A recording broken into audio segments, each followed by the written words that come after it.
अस्सलातु वस्सलामु अलैका या रसूल अल्लाह सल्लल्लाहु अलैहि वआलिहि वसल्लम। अस्सलामु अलैकुम रहमतुल्लाहि व बरकातुहू। आज जो चैप्टर बयान करूँगी उसका नाम है कुल नफ्स ज़ाइक़तुल मौत। राइटर लिखते हैं, किताब जवाहिरुल इश्क से ये टॉपिक है। कहते हैं कि अक्सर लोग इस आयत का मफ़हूम कुछ इस तरह समझते हैं कि हर इंसान ने मरना है, जबकि ऐसा नहीं है। या तो लिखा हो कि इंसान ने मर ही जाना है, तो इस तर्जमे और तशरीह को माना जा सकता है, लेकिन नफ्स से मुराद हरगिज़ इंसानी जिस्म नहीं है।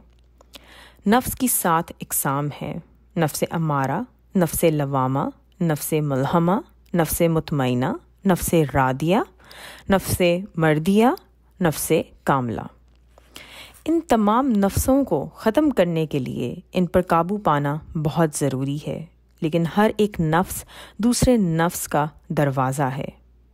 एक को दबा कर ही दूसरे तक रसाई मुमकिन है। इंसान का तो इंतकाल होता है, लेकिन इंसानी रूह वजूद की मरहूने मिन्नत है। मौत जिस्म के लिए है, रूह के लिए नहीं। रूह ने तो एक जगह से दूसरी जगह मुंतकिल होना होता है। रूहानियत में सबसे अहम काम अपनी ख्वाहिशात को ख़त्म करना होता है। दरअसल ख्वाहिशात को ख़त्म करना ही नफ्स की मौत है। कम खाना, कम बोलना और कम सोने से इंसान की रूहानी क़ुव्वत बढ़ती है और नफ्स कमज़ोर होता है। बकौल सूफ़ी बरकत अली रहमतुल्लाह अलैह, 2 मुकाम ऐसे हैं जहाँ नफ्स कुशी होती है। नंबर 1, रात खालिस अल्लाह की इबादत के लिए जागना।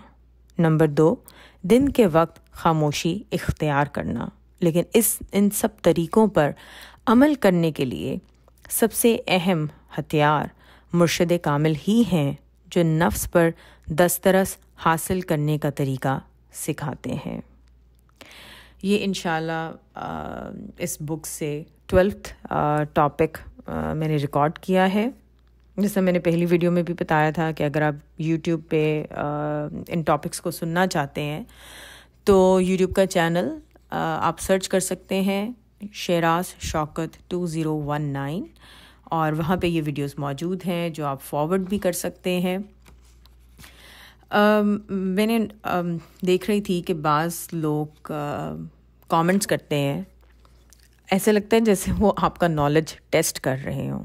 तो देखें, अगर आपको कुछ मालूम है तो मेरा नहीं ख्याल कि किसी को भी इस चीज़ का इख्तियार है कि वो किसी और का या किसी दूसरे का नॉलेज टेस्ट करे। आपका नॉलेज डेफिनेटली लोगों तक पहुंचाने के लिए, सिखाने के लिए है। तो अल्लाह ताला हमारी कोशिश को कबूल करे। आमीन। अस्सलामु अलैकुम रहमतुल्लाहि व बरकातुहू।